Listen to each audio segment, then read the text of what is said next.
જૂનાગઢમાં ખેડૂતોના આંદોલન દરમિયાન આવેદનપત્ર સ્વીકારવાની પ્રક્રિયા પર મોટો વિવાદ સર્જાયો। કલેક્ટર, અધિક કલેક્ટર કે પ્રાંત અધિકારી ત્રણેયમાંથી કોઈએ પણ આવેદનપત્ર સ્વીકારવા નીચે ન આવતા ખેડૂતોમાં રોષ ફાટી નીકળ્યો। ખેડૂતોની માંગ હતી કે ત્રણમાંથી કોઈ એક અધિકારી બહાર આવી આવેદનપત્ર સ્વીકારી લે, પરંતુ કલેક્ટરે સ્પષ્ટ કહ્યું કે તમામ ખેડૂતો તેમની ચેમ્બરમાં આવીને આવેદનપત્ર આપશે તો જ સ્વીકારાશે।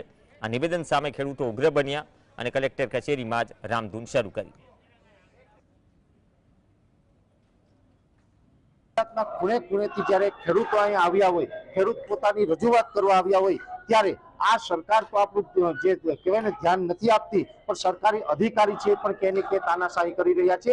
અહીંયા બેઠેલા કલેક્ટર શ્રી છે, ગુજરાતના ખેડૂતો આજે પોતાનો સમય બગાડી અને ગામડે ગામડેથી અહીં સુધી આવ્યા છે, પણ 10 પગથિયા ઉતરવા માટે પણ કલેક્ટરને અત્યારે તકલીફ પડી રહી છે અને રાજાશાહી જેવું વર્તન કરી રહી છે કે અમે 10 પગથિયા નીચે ઉતરીને ન આવીએ અને જે ખેડૂતો છે એની ઓફિસ સુધી આવે, આવી જે તાનાશાહી છે એની સામે અમે ગાંધી ચિંધ્યા માર્ગે અત્યારે સરકારની સામે આંદોલન કરી રહ્યા છીએ। તો ઐતિહાસિક નિર્ણય કેવી રીતે ભાઈ? ઐતિહાસિક વરસાદ પડ્યો છે, અગાઉ ક્યારેય ના પડ્યો એટલો વરસાદ પડ્યો છે।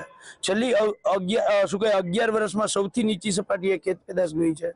તો આ પરેશભાઈ ગૌસ્વામીએ જે અમારી સાથે ચર્ચા કરી, હું ડાયાભાઈ ગજેરા હોય, જયેશભાઈ પટેલ હોય, આ તમામ લોકો સાથે ચર્ચા કરી અને ગુજરાત કિસાન સંઘર્ષ સમિતિના માધ્યમથી જે લડાઈ ચાલુ કરી છે, જ્યારે જ્યારે આહવાન કરશે ત્યારે ત્યારે પક્ષના જે કંઈ ખમીસ કે ખેસ ઉતારી અને આવવું પડશે। સરકારને એ ખબર હોવી જોઈએ કે લોકશાહીમાં રાજા કોઈ હોય તો એ લોકો છે। આ દેશની અંદર મૂળ તત્વ જો કોઈ હોય તો એ ખેડૂત છે અને ખેડૂત ઉપર જે અન્યાય આ લોકોએ ચાલુ કર્યો છે એમાંથી સરકારની આંખ ખોલવાની જરૂર છે। મેં મારી સ્પીચમાં પણ કહ્યું કે જો સરકાર આમાં તાકાતથી કઈ નિર્ણય નહીં લે ને તો એક એક ખેડૂત કબડ્ડી રમવાનો છે જ્યારે મતદાન કરવા જશે ત્યારે। અને તમારા માધ્યમથી ખેડૂતને પણ કહું છું કે જો સરકાર આપણી સાથે આ રીતે ગેમ રમતી હોય તો એની સાથે કબડ્ડી રમો, કમર સિવાય તમને મન આવે એ બટન દબાવો, ઓટોમેટિક સમજાશે। રજૂ કર્યું છે એ ખેડૂતના ખાલી પુસ્સાના પૈસા નથી, 80% નુકસાની છે। તો આપણે 3500 રૂપિયામાં માંડવીયાનો ભૂકો પણ નથી આવતો। 3500 રૂપિયા ભૂકો ના 5000 રૂપિયા એક વીઘાના ભૂકાના ભાવ છે, 3500 રૂપિયા આપ્યા છે, એમાં ખેડૂતનો કોઈ વર્તન ન મળે। પછી આજ મજૂરી 600 થી 700 રૂપિયા મજૂરી છે।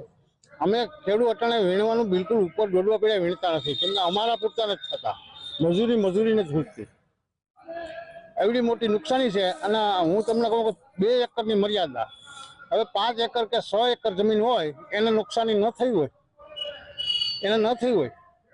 તો 2 એકરમાં 4400 રૂપિયા 44000 રૂપિયામાં ખાલીના ભૂકાના પૈસા નથી થતા।